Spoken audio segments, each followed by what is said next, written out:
So welcome. Good morning, everybody. How many of you are currently using total scattering or pair distribution function techniques? Okay, shoot. How many saw that this was a topic at this workshop and thought that's something that I could use? Okay, that's good. All right. Really nice. I think that's the best percentage I've ever seen. Okay, so I'll try to make this more interesting then. I think a goal for today, especially for people that are new to this, I think there's a lot of new things at this workshop, but I think the main message I want to get across is that you kind of have an understanding of the holistic process of everything that's involved in acquiring data for these kind of analysis, and also having an idea of when you see the PDF patterns and look at total scattering, that you kind of have an idea of what you're looking at and what you might be looking for when you analyze your data.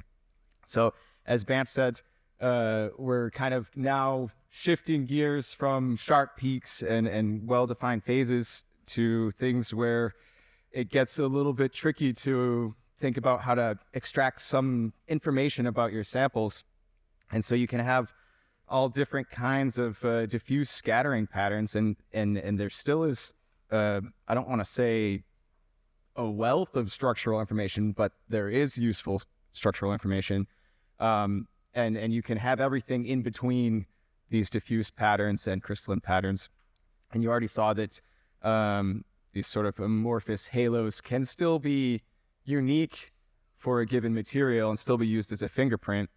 But now we want to go a step further and figure out how we can extract some knowledge about the underlying structure of these. So this can be amorphous solids. It can be very small nanoparticles. It can even be liquids.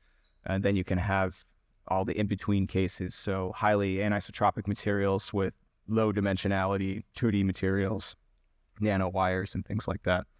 There are other utilities for this kind of analysis as well, because we also saw that there are additional contributions to diffuse scattering also for crystalline materials. And so you might be interested in some aspects of the dynamics of the material. You might be interested in defects or disorder that are present in crystalline systems. So we also want to learn how to get some information from this baseline that we've been subtracting away. And for me, I think another important utility of the method is really just, it brings an additional perspective on how you can look at your data. And so sometimes when you do an analysis of your diffraction pattern, you maybe have a few different models where it's difficult to decide which one is clearly better than the other, or is it really correct? And PDF gives you a way to check that. And so this is an example that I'll show later, but this is a fun metal organic framework case where it seemed like the structure was well solved. They did a poly refinement for cubic phase and it fits really well. And then they did the Rietveld refinement of what they believed the structure to be.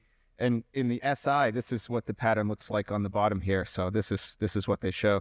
But if you zoom in at high angles, it looks like this. So it looks like there's something weird going on there, and maybe you can check your assumptions using PDF. So I want to kind of take a step back and just think holistically about scattering.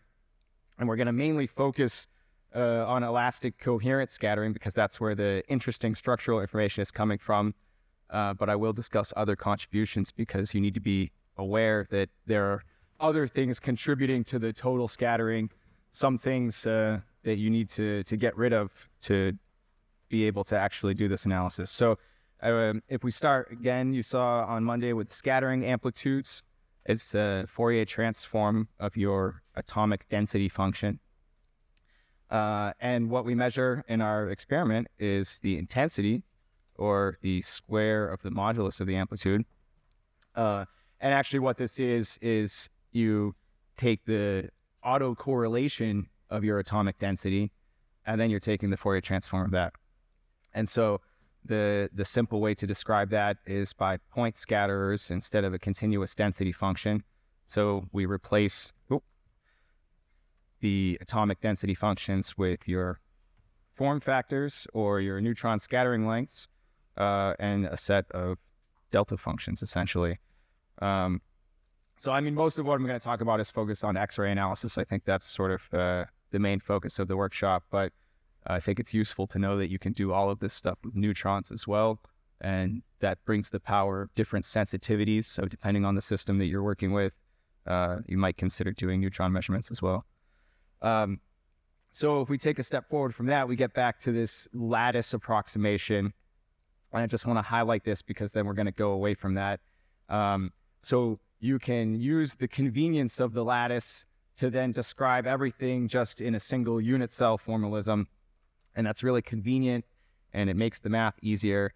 But it's a bit misleading because you have to remember that there's really no lattice. It's just a mathematical convenience. And you really just have some kind of periodicity in the packing in space. And this is basically just giving rise to this property. So it's just an emergent property from nature, but it's not really there. There's just atoms, and they're just there.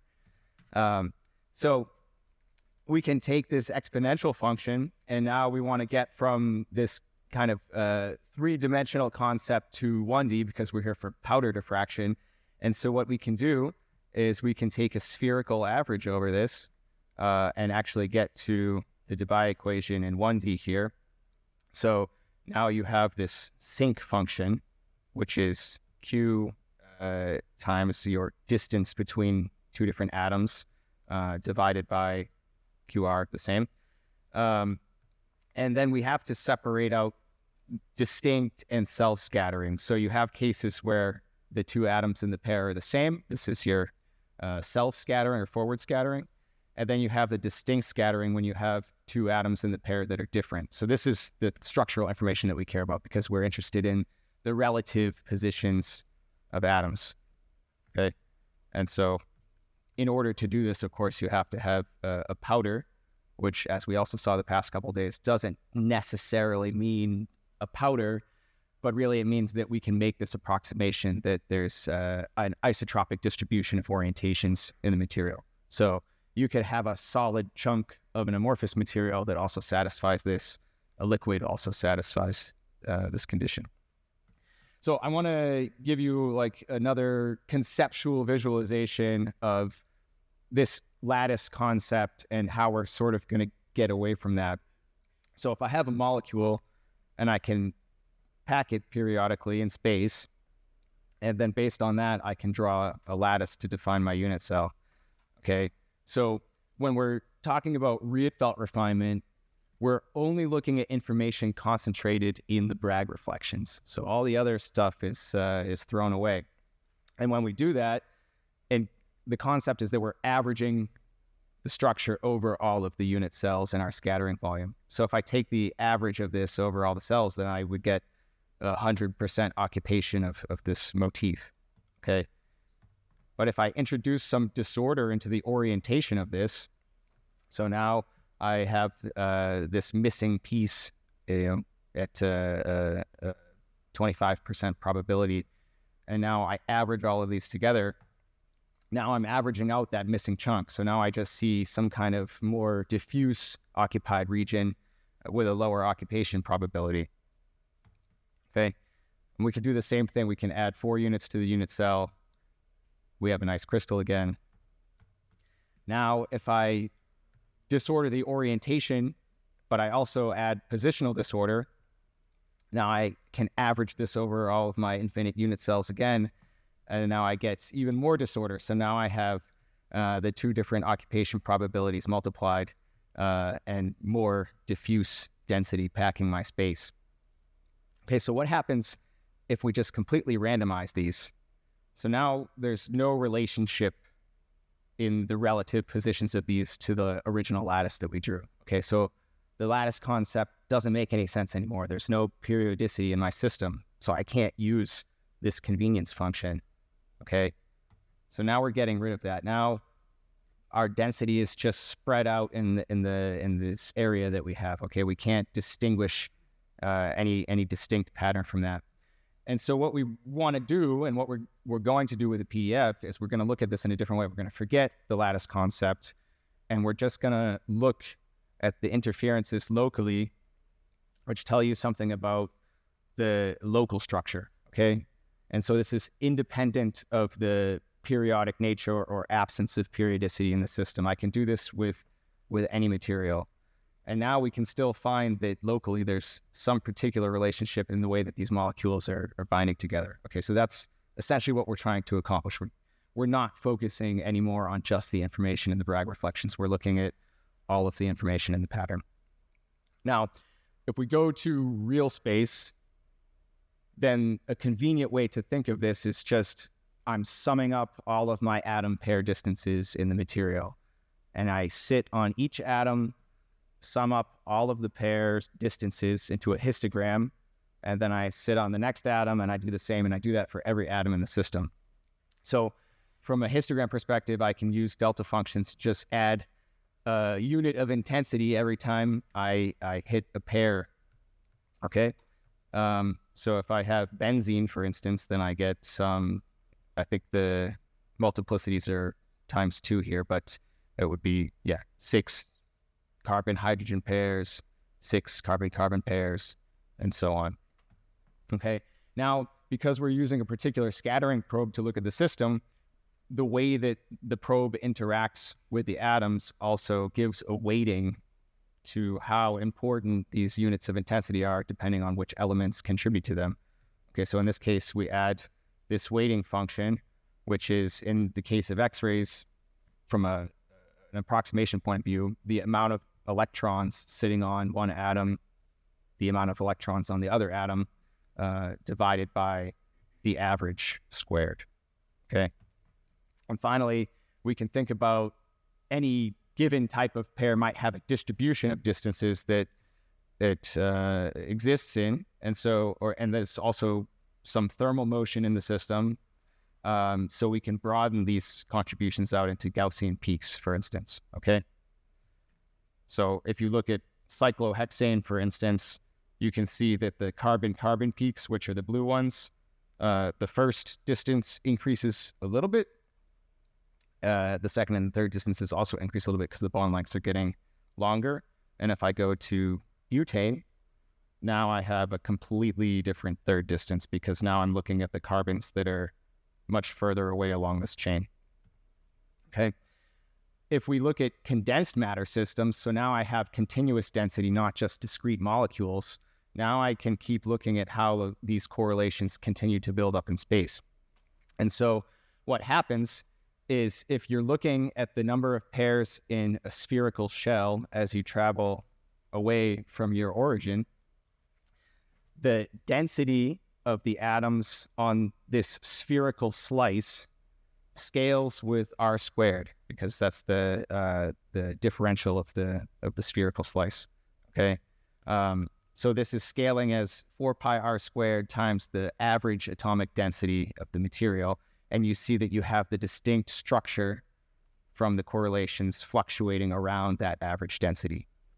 And so this is going to seem somewhat arbitrary, but the form that we actually tend to look at this in is not in this radial distribution function, but actually in this G of R function, this atomic pair distribution function. And this has a normalization where we're dividing the radial distribution function by R. So that's essentially turning this parabolic line into a straight sloping line. And then we're subtracting 4 pi r times the average atomic density. And this is just folding that function down onto this negative sloping baseline here.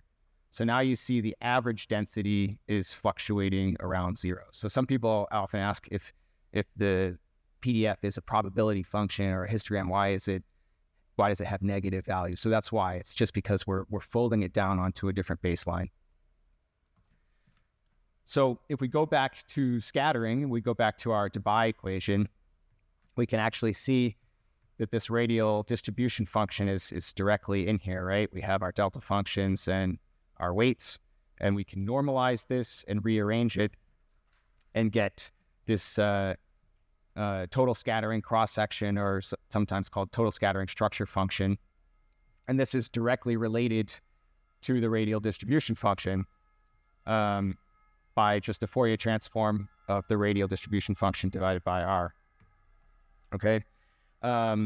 But this is not really what we measure, because we can't measure the scattering from 0 to infinity in Q space, okay? Because on the low side, we have a beam stop, and on the high side, we can only measure up to what we're limited by our energy.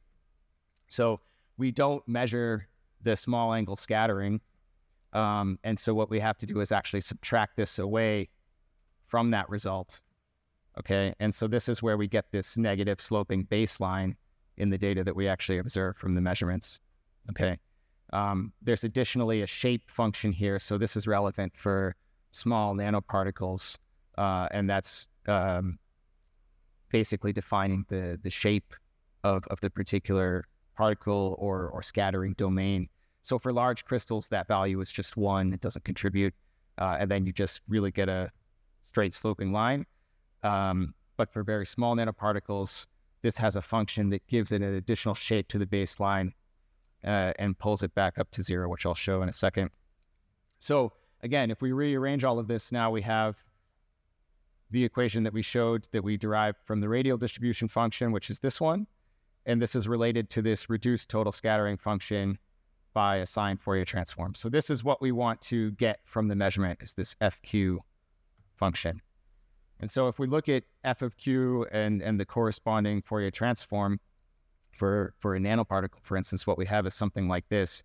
And so this is the small angle scattering contribution in red here. And this is the part that we may measure part of it, because for very small nanoparticles, it extends to higher angles. But typically we want to get rid of that in the data processing, because actually the way that we do the modeling doesn't include that information. And so the effect, again, is that it modifies this baseline. So if we Fourier transform the entire signal, then you would have something that's basically just sitting on this flat baseline. And the Fourier transform of the small angle scattering is like this diffuse red curve here. So this is what we're subtracting away, okay?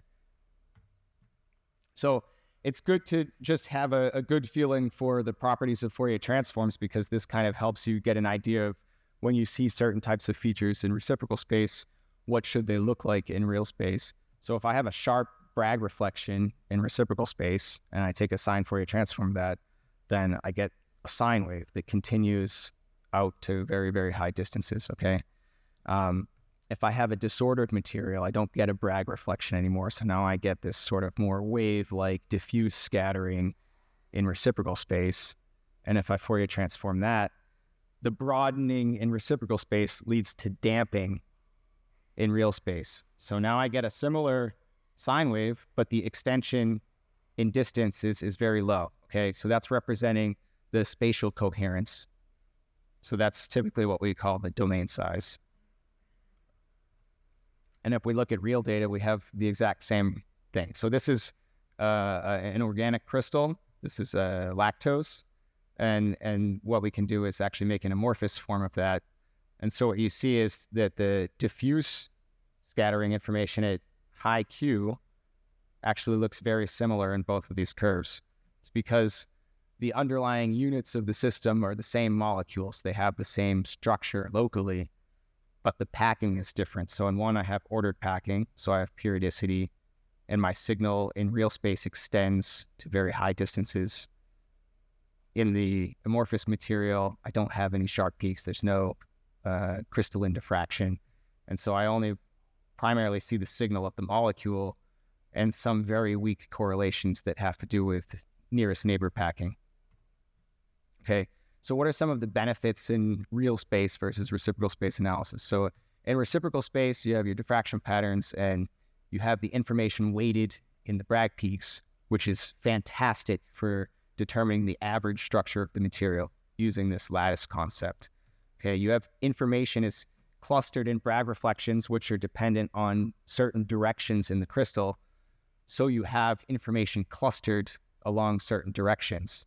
So this is also really good for seeing things like structural or microstructural anisotropy, could be crystallite size, strain, or also in the structure itself. and you have weighting towards the lower frequency information, which is really, really good for defining the unit cell of the material. Okay. In real space, things are weighted a little bit differently. So now we have total scattering information contributing, and this is really good for looking at the local structure. So the kind of deviations from the average structure without this averaging effect, they're rather averaged over the local orientations. You have information clustered by distance instead of direction. So now you have a high sensitivity to bond distances or certain structural motifs. And your weighting is more towards the higher frequency information, which is very high resolution and tells you about coherent scattering relationships rather than, having this dependence on the lattice formalism. Okay, there's a lot of different forms of these functions, which is good to know, and these are just a few references to check. They're used in different fields of study depending on what people are primarily focused on. So now I want to show you kind of how to read the PDF, okay? So a peak in the PDF tells you that you have atoms existing at that particular distance with some probability, okay? And as I go out in distance, each peak represents next nearest neighbor shell. It doesn't necessarily mean that it's only one type of pair contributing. You can also have multiple types of pairs that happen to be at similar distances, and then you start to get overlap more and more as you go out to higher distances. So if you have a more complex structures, more types of elements in your system, lower symmetry systems, then you'll start to get more overlap at lower real space distances. Okay, we already said that the baseline that this sits on tells you something about the average atomic density of the system. An important thing to know is that if your data are not on an absolute scale, which they're often not, then of course this is not meaningful.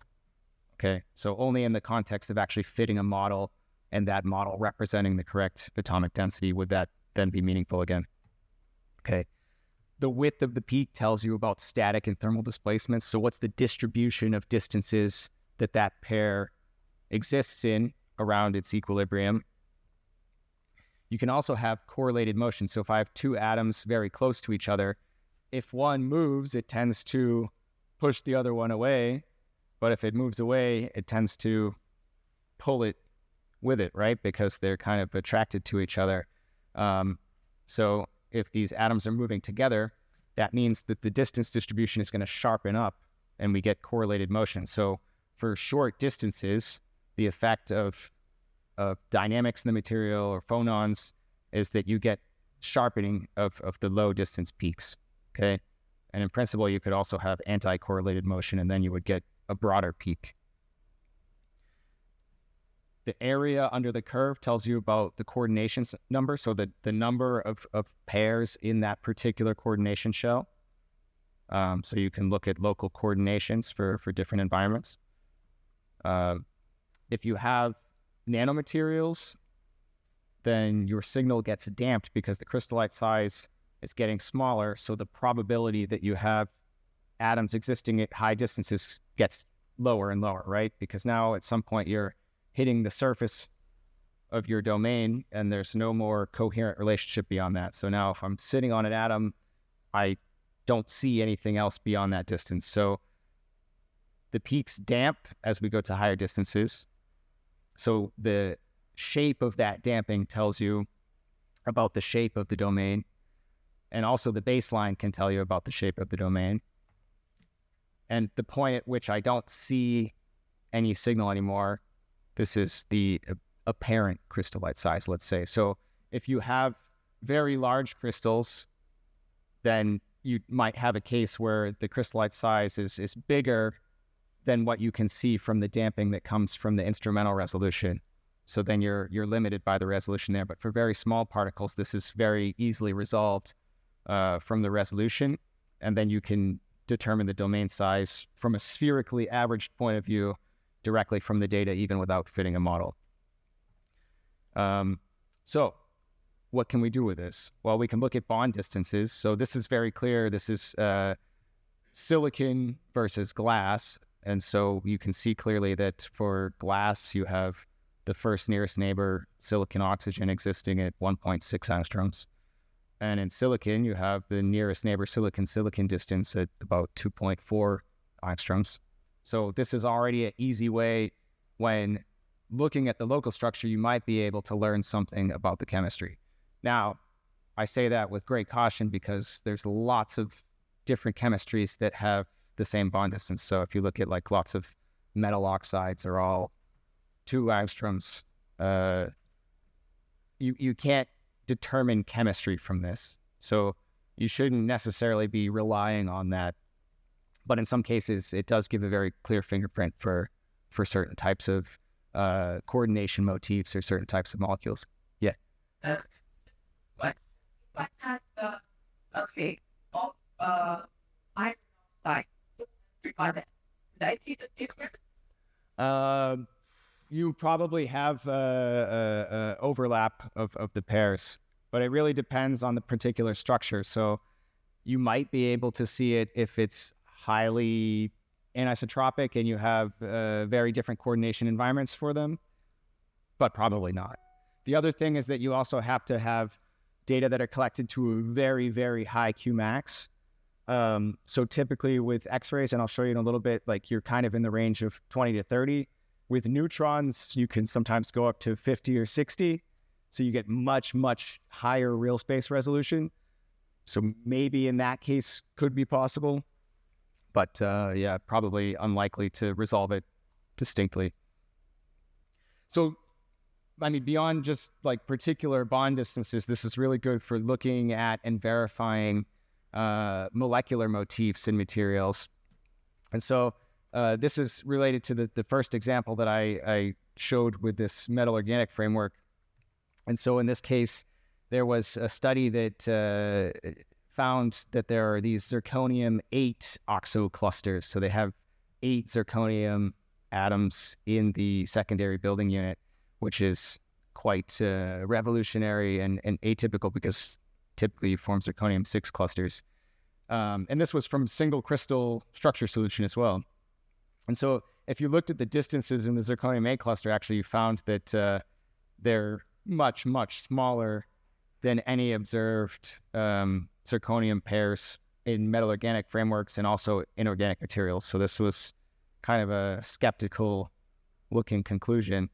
And the point is that if they had just done a PDF measurement, they could have easily seen that there is no zirconium-8 cluster there. It's very different in its atom pair distribution than zirconium-6, and you can see that these peaks don't exist in the measured patterns, right? So then you can go back and say, well, why do we observe this kind of zirconium-8 looking motif in the single crystal results?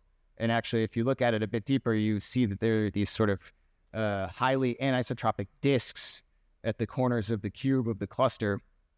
And if you look even a little bit closer at the cross sections of these, you actually find that there's nodes of density in the Fourier map. And so what you find is actually that there's orientational disorder of the zirconium-6 clusters. And if you do 3 different rotations of 90 degrees along the principal axes, then you actually get these 4 different orientations that overlap. And if you substitute that back into the structure, and also there's some changes in the linkers, then you actually can fit the pattern correctly and get the right representation of the structure. Coordination numbers is I think not so many people are doing coordination number analysis directly from the data anymore, because actually the capabilities to just fully model the data with structures is so much better now. But I like these examples from Bertram Warren because they're 2 of the earliest studies using PDF.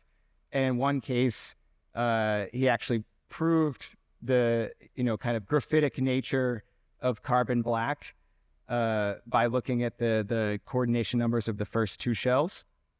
And in this second case, with Samard, looking at natural rubber, they were also able to prove the kind of chain conformation of the bonding in rubber as well. So I think that's really cool because it's like really kind of fundamental and like very long lasting implications to understanding that.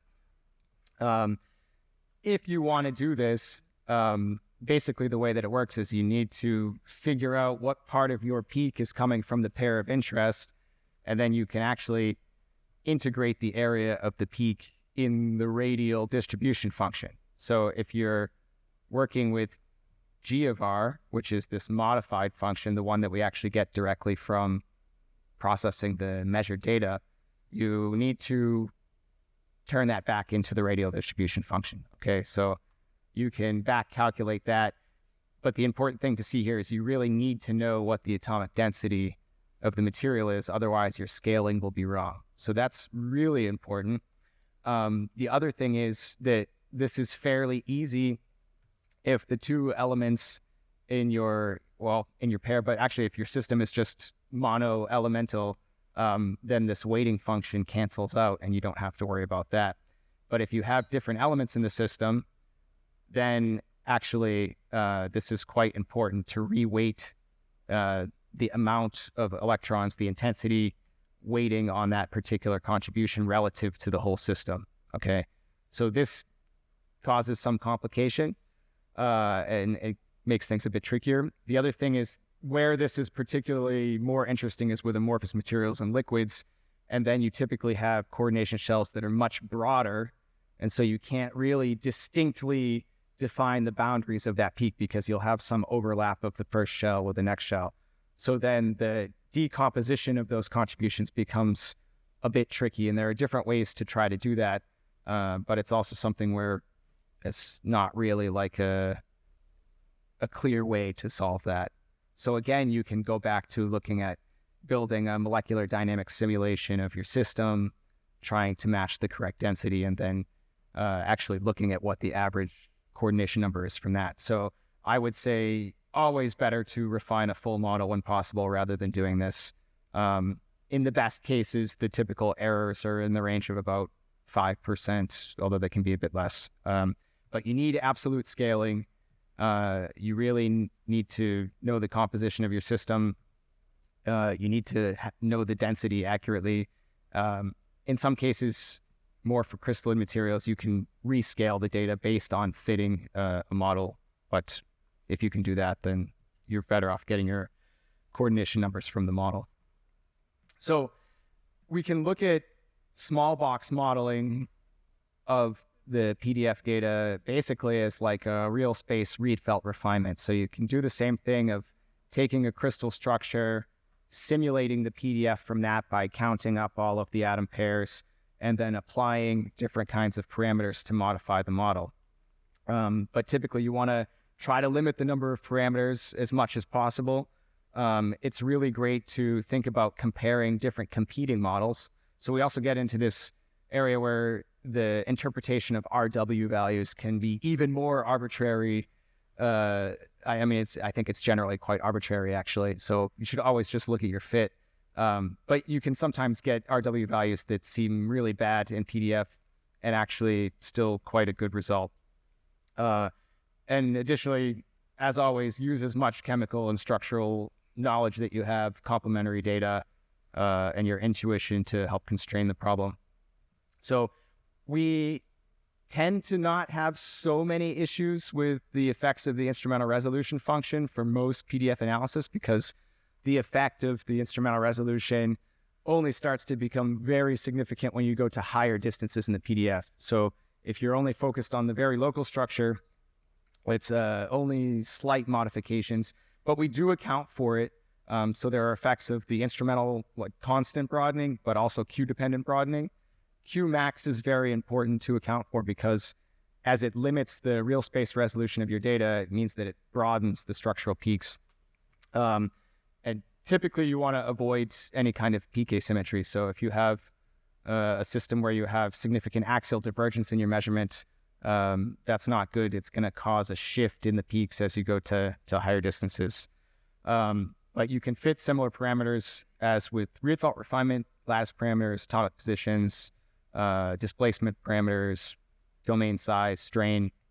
But it also gives you a way to build in a lot of different kinds of disorder into your model. So you can reduce the symmetry of your model and start to play around with positions that are maybe not allowed by the crystal symmetry, or you can try and build basically group subgroup relations where you can reduce the symmetry systematically based on where you start to see if there are certain types of distortions in your material. So you can do these fits and you get quite nice results. So these are kind of our reference materials. And you can see the fit for silicon and nickel is really good. The weird thing is that for lanthanum hexaboride, which is kind of the gold standard of reference materials, and cerium dioxide, actually the fits are not so good in comparison. Now I have something like 9%. And so what is the reason for that? So actually, most structural programs use this approximation, which is the Morningstar-Warren approximation. So it assumes, as I said before, that this weighting function is based on just the number of electrons on the atom. Okay, so we saw before that when you use this weighting function, you're dividing your two form factors by the average form factor squared. So ideally, that should get rid of the Q dependence of the form factors. So this shape, the damping of the form factors that Rosanna showed you on Monday. Okay, but if you have more than one element in the system, it doesn't do that. So there's still some Q dependence there. And this actually modulates the shape of the peaks. So if you use this to calculate the PDF, then you'll have some differences, okay? So what does this look like? Well, if we have just one element in the system, it does work, and you don't have any Q dependence remaining from this weighting function. But if you have more than one element, so the example here is slab 6 and cerium dioxide, then I can look at the partial contributions. So for instance, the lanthanum function, which is then divided by the average form factor squared for all the atoms. And now I have a significant increase in the weight as I go to higher Q. Lanthanum, boron, and boron-boron are a little bit flatter, but still have some dependence, especially in the low Q region, okay? So this is sort of an imperfection that we live with in the data processing from the experiment, because there's no way to separate this out for X-rays. For neutrons, the neutron scattering lengths are not Q dependent. So then everything is constant anyway. So then you don't have any kind of Q dependence. So neutrons are really good in that way, because then you don't have this effect. But for X-rays, we have this. So the only thing that you can do is account for that in the simulation rather than try to get rid of it in your experiment. Okay, so we can do that. We can use the Debye equation in reciprocal space to generate this reduced total scattering function and then Fourier transform that. And if you do that, now you maintain the effect of the Q dependence. And so now I've decreased the RW value by about half. Okay, so now the fit is similarly good to silicon and nickel that we had in the previous slide. Okay, the caveat is that these calculations can be quite a bit slower, and depending on what you're interested in your material may not be necessary, but you should know that in these cases, if you use the other simulation method and you have some features in your difference curve, some of those features come from that Q dependence, okay? So if you're looking for very subtle asymmetry in some peak to prove a certain type of distortion in your local structure, this can be quite important, okay?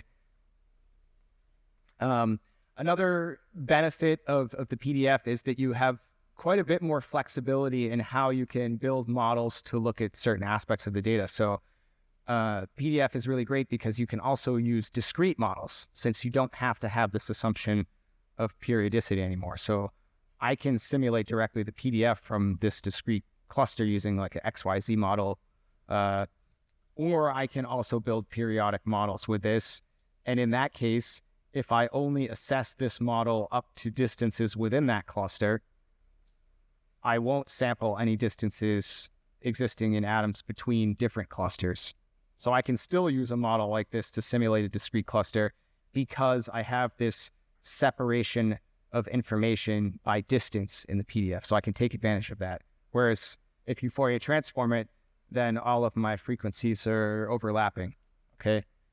Of course, in this case, then you have the information in all directions is now overlapping, so that kind of is degraded a bit. Question. Yeah. Oh, yeah. So what's up with that generally making not small? You thought not something. No, I mean, typically you think about large box and small box modeling not necessarily by the number of atoms in the box, but more by the number of degrees of freedom in your refinement. So large box model is like, I have thousands of atoms and every single one of them can move around and do different things. And then I have to apply more constraints to the refinement. I would say Topaz is best for simulations with lots of atoms in the unit cell because it's just much faster than most other programs. If you want to do Debye equation modeling, diffPy-CMI can do that, but then it's inherently going to be much slower, especially like you may hit a limit where you kind of press go and then like come back a week later or something like that. I don't know, but you can send it to your local supercomputer, and there's some other softwares available. There's Debye, and I think there's a few other out there that also do the Debye equation simulation for PDF analysis. But I don't think that they're set up to actually do refinements. I think that they can only simulate the patterns. But yeah, you could probably feed it into a Python loop or something like that and make a refinement. Another application is also sort of these in-between states, right? Where we have materials that have a low degree of spatial coherence, but they still do have quite particular structuring to them. And this is a difficult case, for instance, if I wanted to try and identify the phase or phases present in this system in reciprocal space could be quite difficult. So if I transform that to the pair distribution function, now I have very sharp peaks at short distances. It gives me a better target signal to be able to try and identify certain patterns in the data. And so you can actually do matching in real space. And so there's this PDF in the cloud.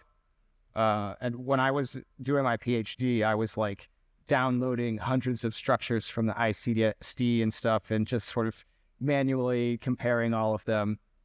And Long, who was in the group after me, he did a much better job and automated all of this. So you can import a PDF, and actually what it does is, depending on the chemistry that you're interested in, pulls all relevant structures from the COD and also from the materials project, and actually systematically fits the PDF for all of those phases and tries to rank order which are potential structural candidates for your material. So that gives you a way to kind of find at least a subset of models that might be relevant or related to your structure.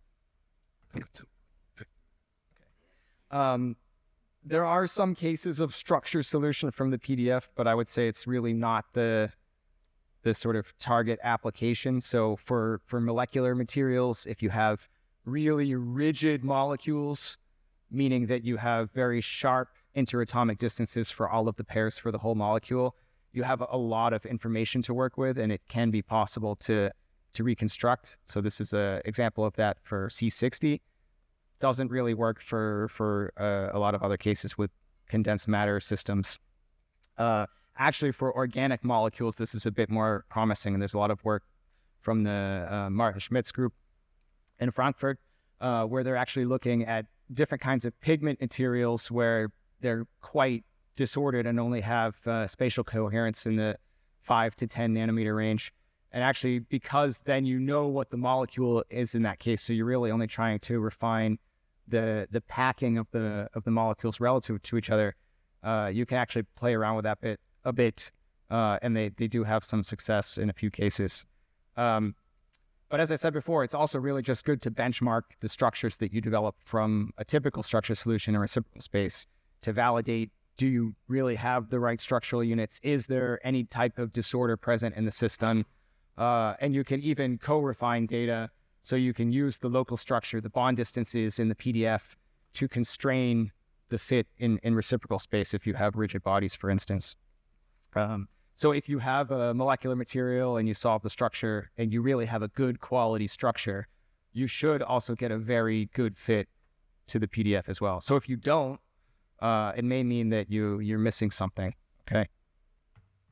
Nanoparticles, this is probably one of the biggest areas of interest, and this is, I don't mean to criticize the people who wrote this paper, but like, don't do this.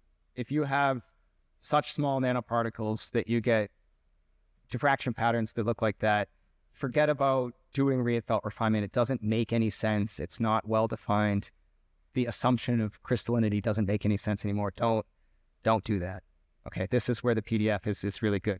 So we can still make some convenient approximations to model these systems. You can do this kind of virtual crystal approximation where you can still take a crystal structure and you can reduce the coherence of that artificially with these damping functions, and you can use that to fit the local structure. So it's again, it's still using this kind of same approximation that you're using in the Rietveld refinement. You're just sort of applying a broadening of the peaks, but now you have lots of sharp peaks to actually constrain the result. And also knowing that this isn't really the structure. It's not a crystal, right? It's just a few nanometers of some atoms packed together, but it's giving you an idea of whether the bonding coordination environments in that structure are relevant or related to the structure present in your nanoparticle. So as the particle size goes down or the crystallite size goes down, the damping gets more extreme. And again, you can then get an idea of the average size. Okay. Oh, I'm missing a figure here. Oh no.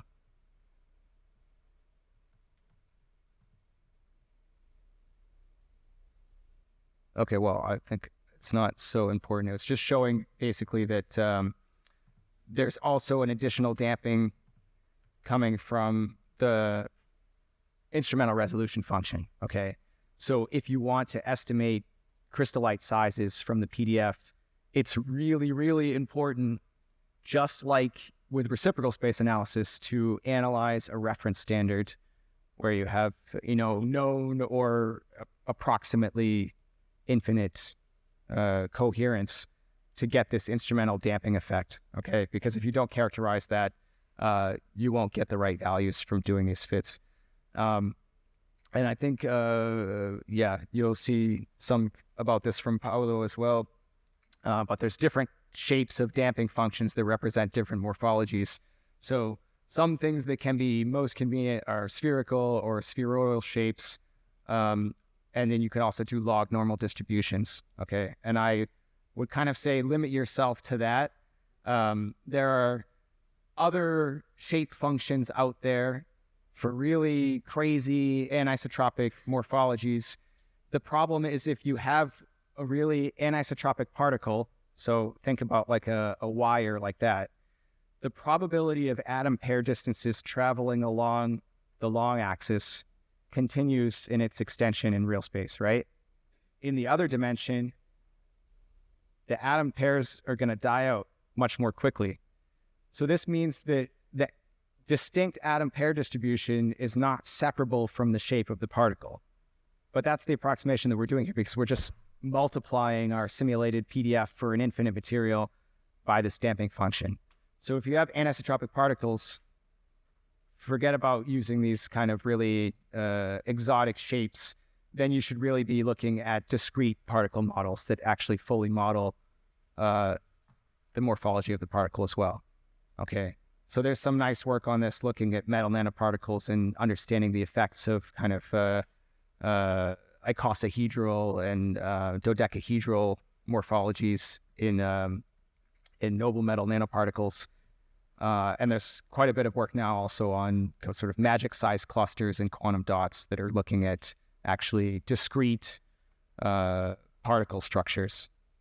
Okay, so in these cases, you really should kind of have a better understanding of the particular nanoparticle and not be trying to approximate it with a crystal structure model.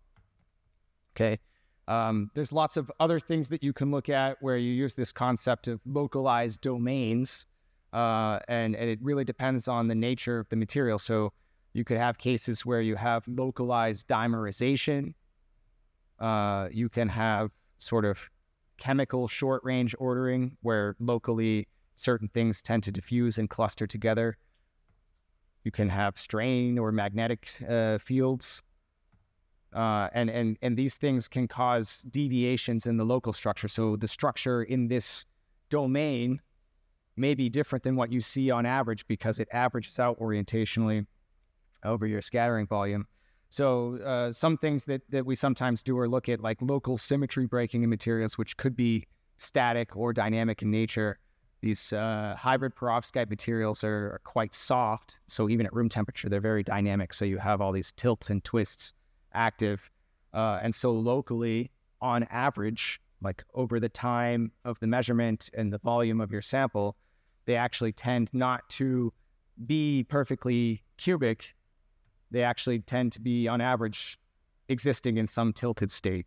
And so if you compare the fits of the cubic versus tetragonal models to the local structure versus the sort of long-range structure, which is the high distances, you actually see that while they all fit similarly well in the average in the high distances, that actually the lower symmetry models perform much better in the local structure.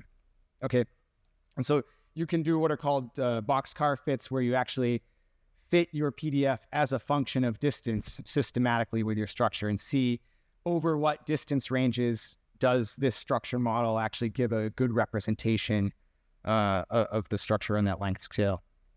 Okay, so this is a way that you can kind of probe that, and you can test hundreds of models in this way and get an idea of what are potential distortion modes that might exist in your material. You can also look at not necessarily local symmetry breaking in a sense, but rather just structural diversity locally. So if you have systems that have many different elements that can occupy the same sites, I mean, when we have a crystal structure model, we just say, oh, okay, they're sitting on top of each other, and this one's 40% and this one's 60%. That's not how it works. Like, that can't happen. So it's either this or it's that. And if it's this, you might have a different coordination environment that it prefers than the other metals. Their, ion radius is different, or the bonds that they tend to form, or their coordination can be different. And so locally, then you'll have quite a variety of different local coordination environments that, yeah, in the average structure, you just see is sort of like, on average, this is what it's like.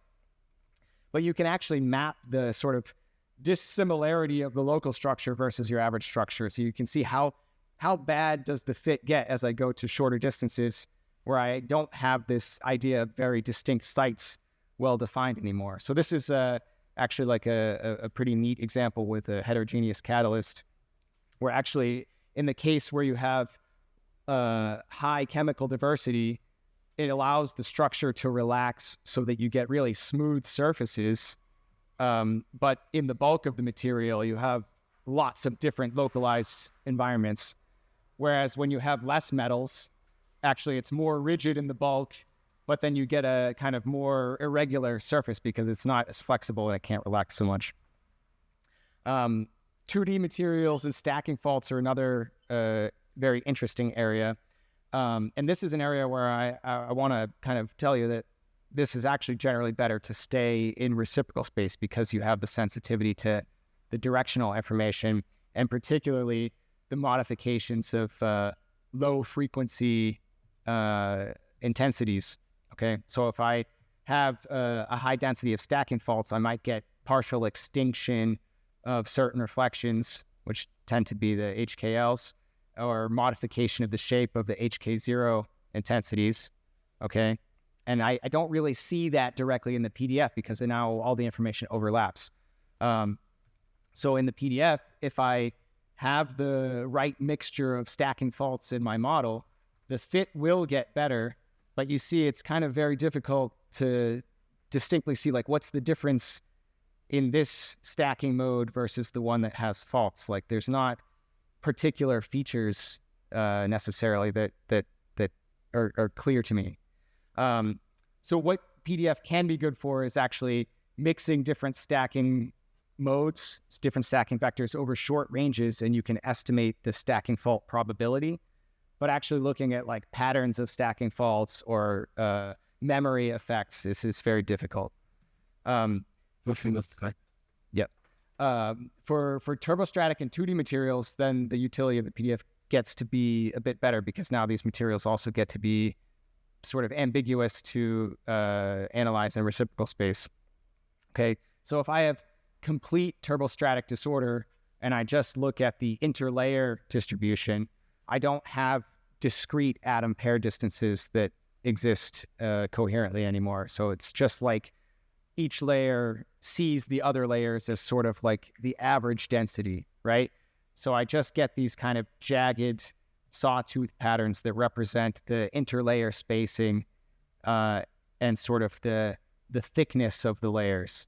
Okay, so if I have thin, closely interacting layers, I get sharp patterns. If they thicken a little bit, it gets a little bit more round, and so on. Okay, so I can look for features like that to try and get an understanding of the interlayer distances and basically how broad the distributions are. The other component then is obviously the intra-layer structure, which might be actually the thing that you really care about. Like maybe you want to identify what is the structure of my layers. And so in cases of 2D materials where you don't have layers packed, or maybe you have complete turbostratic disorder and you can sort of just get rid of this interlayer contribution, then you can actually fit distinct layer structures and try to get out what is the structure and what is the extension of sort of the in-plane dimensions of the layer. Okay, and a last kind of cool example is looking at orientational disorder in models. So what Daniel said about like sort of big box models, you can sort of do something in between where you can have large models, but with well-constrained disorder parameters. So in this case, you have lots of molecules existing in the structure, but they're all fixed to lattice points, and they can only rotate around their fixed position, okay? And so this is a plastic crystal, this sodium thiophosphate. And so when you go above a certain temperature, you get almost complete rotational disorder of the anions. And then sodium is just like, it's everywhere. It's kind of like a sea of charge. To the point of large box modeling, I just want to mention a couple of other techniques, but I'm not going to cover them in detail. One big category of modeling is reverse Monte Carlo. So this is really like big box modeling. And the idea is to start with a very large supercell of your starting model and actually just let all of the atoms refine and also allow bad moves so that you can get out of local minima to find a model that represents your data. And then you're going to want to do that a bunch of times and get a distribution of models that represent your data. And then for all of those, you look at the actual statistics of the local coordinations and try to extract out some understanding. So whereas small box modeling, you're typically thinking like, what structural parameter do I want to test the effect of?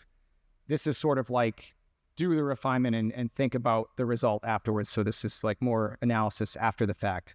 But it's really important to set constraints on the minimum and maximum distances of the atoms. You can use rigid bodies in the newer versions.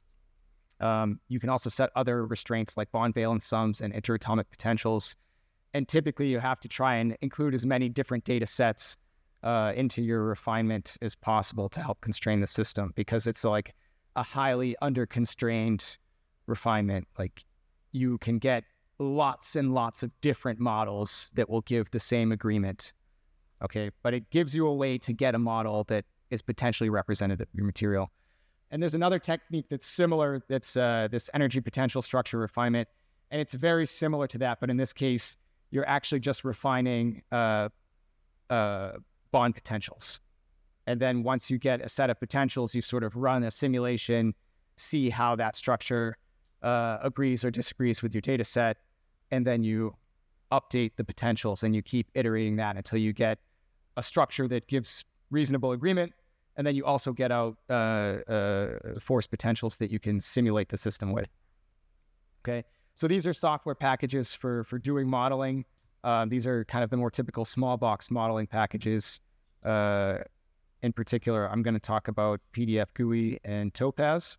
And for big box modeling, there's a lot of other options as well. So there's some things that you can look at. And if you guys have any particular applications that you're interested in and you're not sure what's the best tool, just come to me in the break and we can discuss it.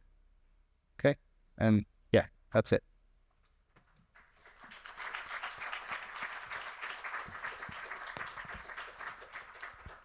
All right, there is coffee again.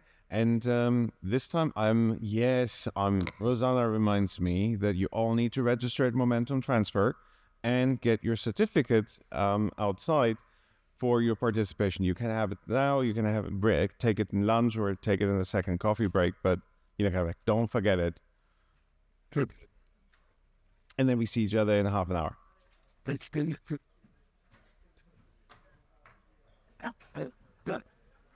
Good morning. Morning. How are you doing? I think it was the same for a lot of people. I mean, like, Yeah. it was, like 20 people in here until like 9:05. It's on me. Did you get some rest last night? Yes. That was super late. Wait. I always you. Yeah. We went home shortly after midnight. But I made sure that everybody left the restaurant. And then outside there was a bunch of students that were like really excited to hit the road. So Did you end up getting more bottles of wine or? but in the end I think everybody had enough. Hey.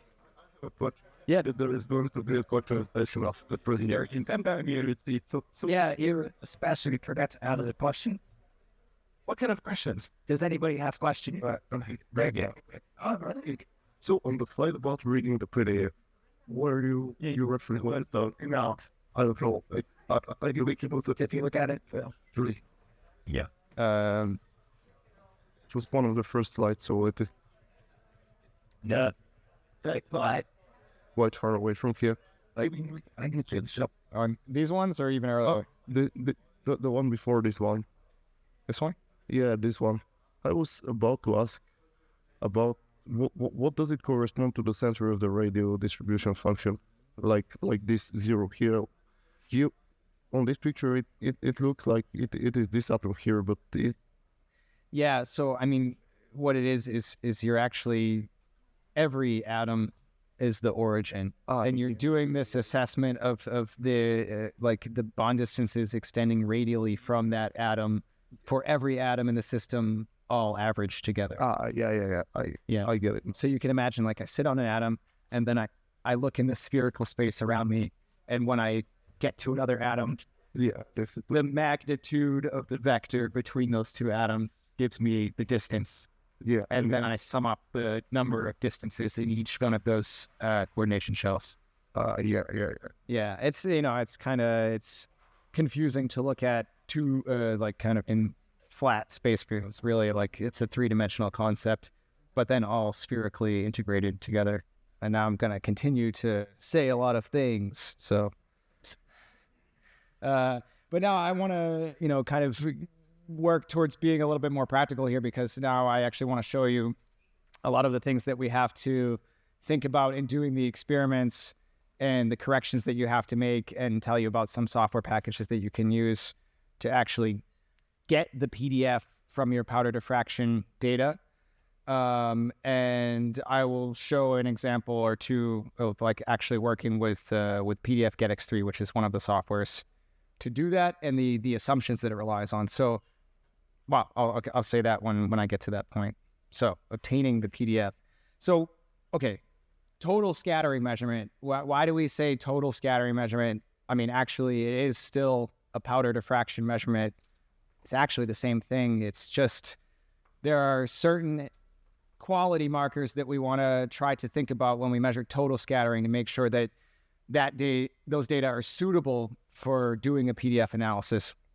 And so one of the most important things is that we want to collect the scattering over a very wide range of momentum transfer. So momentum transfer is Q, and this is the vector, or in our case with powders, the magnitude of the vector that is the direction change of the scattering. Okay, and so this is related to 2 theta, your angle in your diffraction measurement, by this 4 pi sine theta over lambda, but for convenience to say 2 theta over 2, so you can see how that's related. And Q is independent of the wavelength. So, I mean, you guys are going to be the next wave of people in the XRD community, and you should go out and plot all of your data in Q instead of 2 theta. So that there's no, it's quite frequent that people will ask me, why is the angular range of my data so small? I needed data collected over this range. But it's a totally different wavelength. It's completely dependent on the energy of the measurement. So you need to normalize for that, and that's really important to know. And Q is great because it's directly related to the D spacing in the material, or this kind of real space coordinate, by just 2 pi over D or R. And so the maximum Q that you collect to roughly defines the real space resolution that you have. So the ability to resolve distinct pair contributions in real space. And this is actually like a signal processing result, but it's called the Nyquist-Shannon sampling theorem. And it says that in a Fourier transform, the meaningful distance between points in your transform is pi over the largest frequency that you collect to, so pi over Q max. So that's roughly the resolution that you have in real space to distinguish pairs. So there was a question about like differently charged iron ions with oxygen, and if you wanted any hope to be able to resolve, highly overlapping peaks like that, you would want to collect a very high Qmax in your data.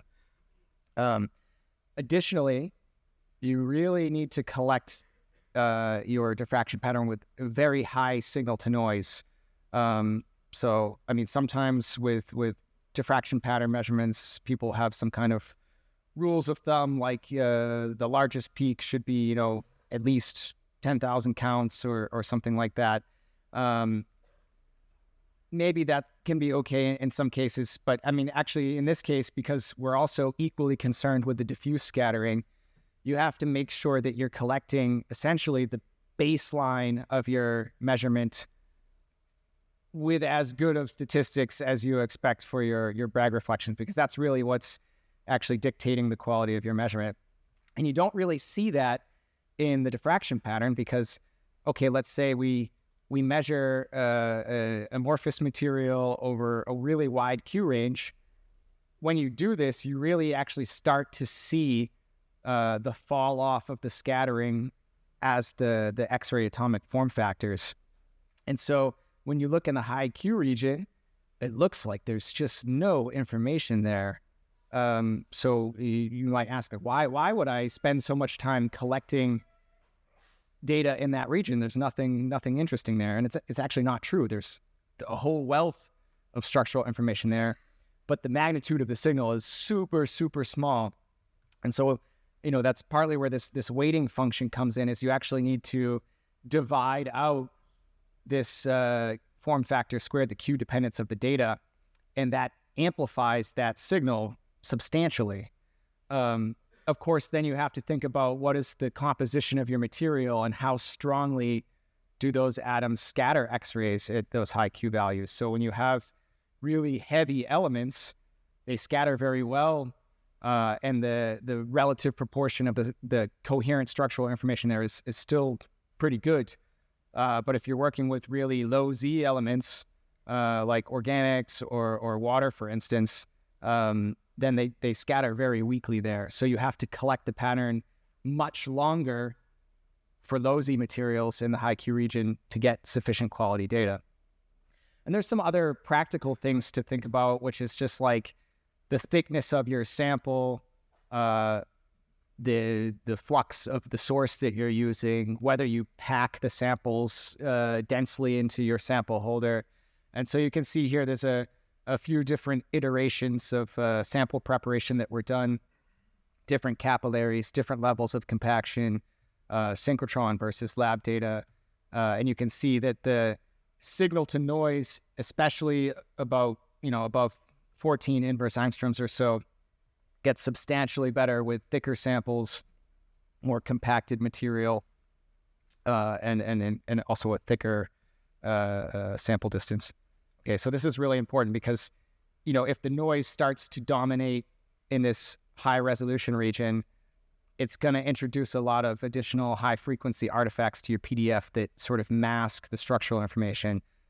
So then typically, even though you collected to a high Qmax, you actually have to cut off a good chunk of that data to get something that you can actually use. But you don't want to do that. I mean, you want to be able to use the whole range if possible. Another thing to think about when designing your experiment is you really want to minimize the need for significant data corrections at the experimental level. So there are certain things that, depending on how you set up the measurement, you can try to minimize. We talked the other days about absorption. So using high energy X-rays can significantly reduce the overall sample absorption, and thereby not necessitate any kind of multiplicative corrections to the X-ray pattern to correct for that. You also want to avoid fluorescence, so you don't want to measure samples that are at an energy close to the K edge of your sample. So you should choose the wavelength based on the composition. So this is also good for synchrotrons where you have tunable energies. You want to minimize the contribution of any kind of background scattering. And I'm going to make a distinction here of like background being the experimental background that you can measure. So that's all of the scattering contributions coming from everything in your beam path that's not your sample. And there's also what I would then call like the baseline scattering, which is all of the additional scattering, diffuse scattering contributions that come from your sample that are not elastic coherent scattering. So this again is fluorescence, Compton, multiple scattering. There's lots of other contributions, lots of other kind of parasitic, interesting in some cases, effects, but things that we're not concerned with here. And again, you want to minimize termination effects, so you want to use as large of a Q range as possible. There are lots of other things that one might think about and may or may not need corrections for, depending on the setup of the experiment. These can include detector-specific corrections, as I said, absorption, polarization of the beam. Oblique incidence is relevant when you're using flat panel detectors, because the absorption of the scattered X-rays is different depending on the angle of incidence on the detector.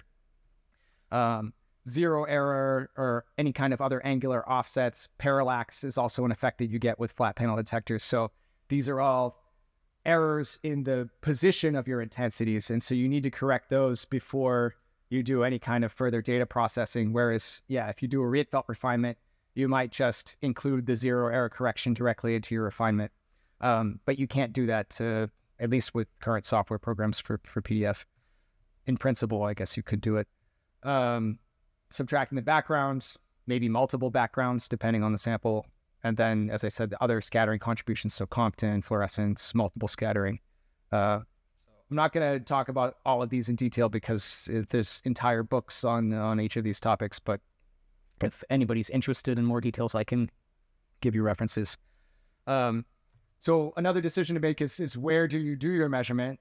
So the options that you have are basically at a synchrotron, or there are lab sources that can do PDF measurements, and some typical values that you might see with beam lines that are set up specifically to do these kind of PDF measurements or total scattering measurements. Typically energies in the range of 60 to 80 keV. Some beam lines work a bit higher. I know P21 at DAISY, for instance, works at like 100 keV. There are some benefits to that. Q range is typically 20 to 30 inverse angstroms, and measurement times on the order of a few seconds to minutes. Actually, you can do microseconds in some cases. So if you're interested in doing in situ measurements, you can do very, very rapid time resolution. With lab sources, then you're more or less fixed to either molybdenum or silver sources. So you now have 17.5 or 22 keV. Typical, in my experience, usable Q range is roughly 14 to 20 inverse angstroms. And maybe, I don't know if Arnt is in here, can correct me if I'm wrong, but in my experience, measurement times typically more towards the 20 to 30 hour range, although that's really depending on the type of sample that you have. So if you have something that scatters really well, maybe you can do it a bit shorter. Access modes, then of course you have the general user program with synchrotrons, so you can, if you have a large project, a big experiment, go through the general user program. And this is what we're trying to solve.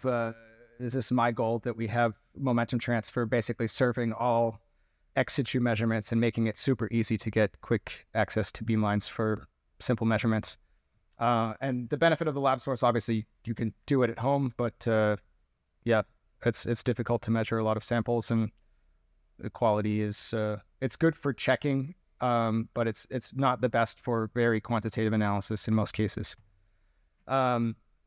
It's not my goal to go deeply into handling area detector measurements, but I also want to just show you that, because actually, even though this is in principle it should be a solved problem, it is a solved problem, and lots of beamline scientists do the processing of these data. If you go and do a beam time, it is still one of the areas where I see the most errors. So if somebody comes to me and they say, hey, look at my PDF data, what is it saying? And then I go, this is really weird. How did you process the images?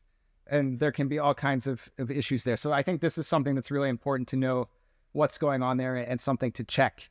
So, I mean, you have to mask invalid pixels. You have to do geometry calibrations.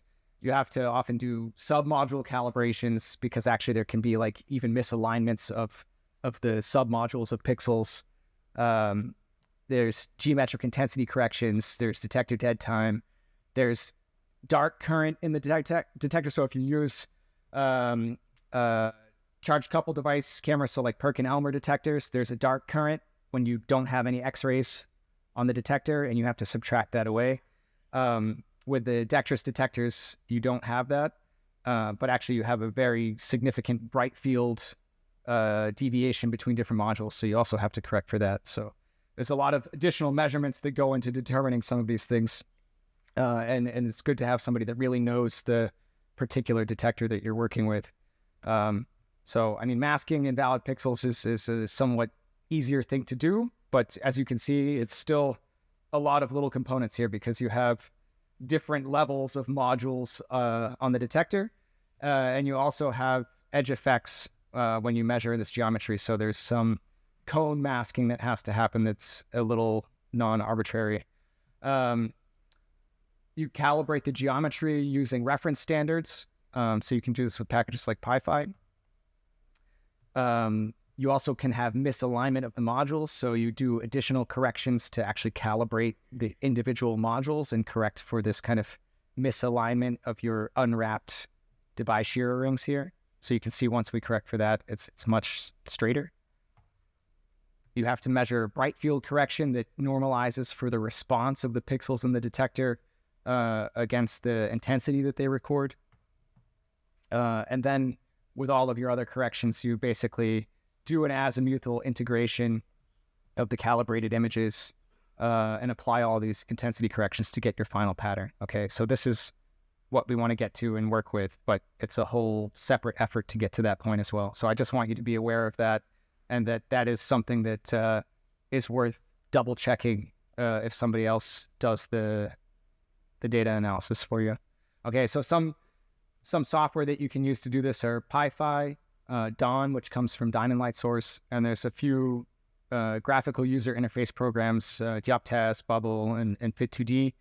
I would say PyPhi and Dawn are sort of probably the current standards for doing that. Once we have the integrated data, now we can actually do the further data processing, okay? So you have your good quality powder diffraction patterns, and you need to do a normalization for all of these additional scattering effects. And then you can normalize this, so you divide by your X-ray atomic form factor squared. You have an additional component here, which is the Laue monotonic diffuse scattering. So this is an additional diffuse scattering component that comes from the incomplete destructive interference when you have different elements sitting on different sites in the material. And then you multiply this all by Q. So it additionally amplifies the signal at high Q even further. So if you have noisy data, you're going to amplify all of that noise with your signal, and it's not going to be good. Okay. And then finally, Fourier transform this. There's a lot of different softwares also for generating the PDF. They all use different assumptions, and some of those might be important depending on the type of modeling that you want to do, especially if you want to do large box modeling. I'm not going to go through this in detail, but I shared the slides, so it's something that you can see. We use PDF GetX3. It's something that generally allows you to make the least amount of decisions as a user, so it can be convenient and lead to less bias in you introducing artifacts to the data. That's why we like it. And Topaz is also nice to use because you can actually deconvolute the instrumental profile.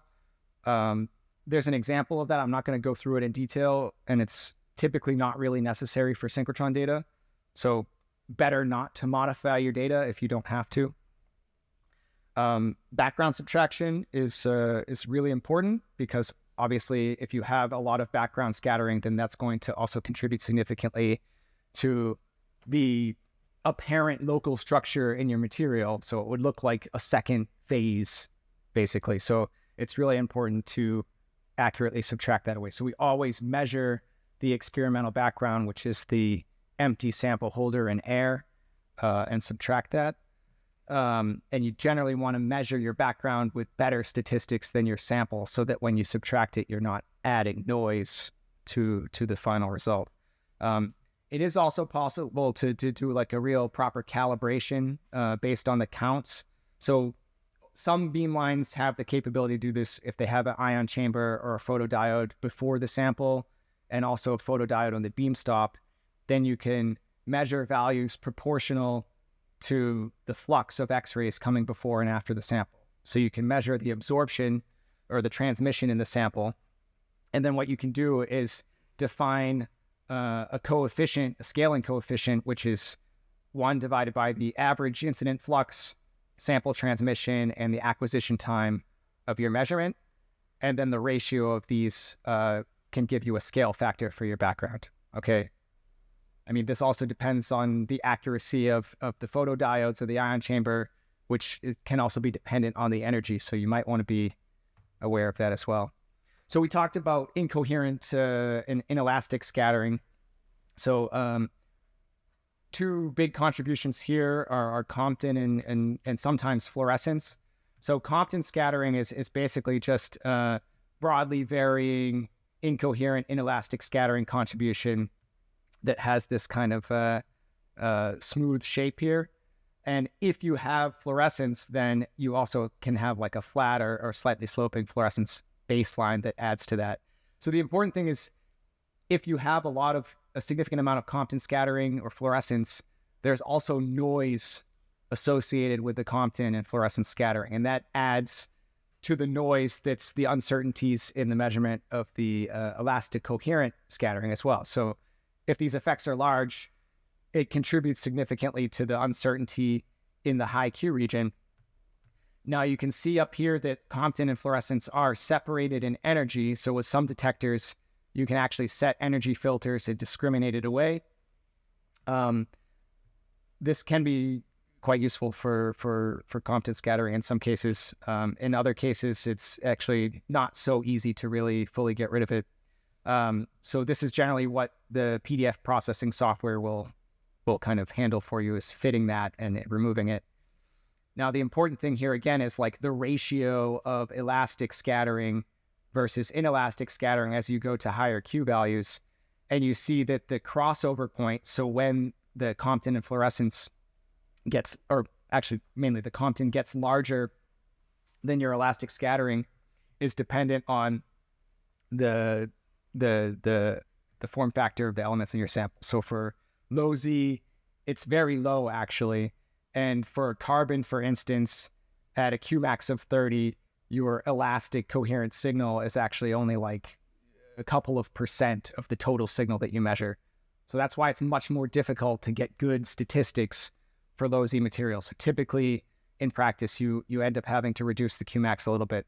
The good thing especially for organics, is that you have typically larger displacement factors.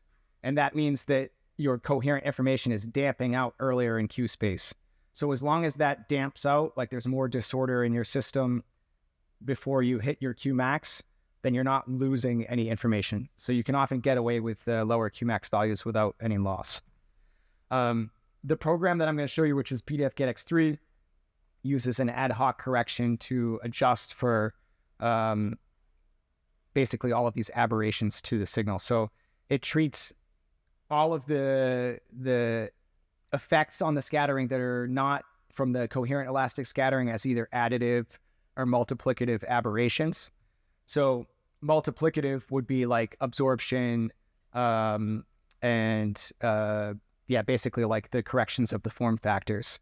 So it corrects the form factor directly, but then it basically assumes that you've done your experiment in a way to minimize the other multiplicative aberrations. And then the rest are treated as slowly varying additive aberrations. So this is the Compton, fluorescence, multiple scattering. And in that case, the variation of those intensities in Q space is very slowly varying, so much broader than the structural information in your sample. And so it actually can use a polynomial function to fit those contributions and subtract them. Now, I mean, that's a big assumption to make, but in most cases it works quite well. And the way that it does that is ensuring that that the highest frequency of that correction needs to be less than what is defined by the shortest interatomic distance in your material. So if you go above that, then you wouldn't be in a valid correction space anymore. I have a few minutes, so I'm just going to show you some like cartoons of the processing effects and the instrumental resolution, and then in the session later today, we can look a little bit more like how that looks in the actual processing software. So if I change my Qmax value, I'm essentially multiplying my measured data set by a hat function. Okay, so it's 1 up until my Qmax, and then it's 0 after that. And this multiplication of the hat function by my signal in reciprocal space is the same as a convolution in real space. So the Fourier transform of this hat function is a sink. So it's a peak at 0 with little satellite ripples that extend in both directions. And so I'm convoluting all the peaks of my PDF with the ripples of that sink function. And so as I reduce the Qmax, this effect gets bigger. If I can, yeah, here we go. So my resolution goes down, so my peaks get broader. But also this convolution effect creates these little ripples in the baseline. So 20 is still a pretty high Qmax. It's not too bad yet. But as we go lower, you'll see that these ripples start to get bigger.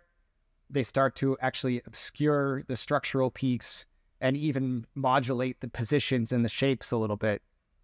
And so this is why you don't want to do PDF analysis with really low Qmax data in most cases, because it really obscures the structural information in the PDF in real space. Okay.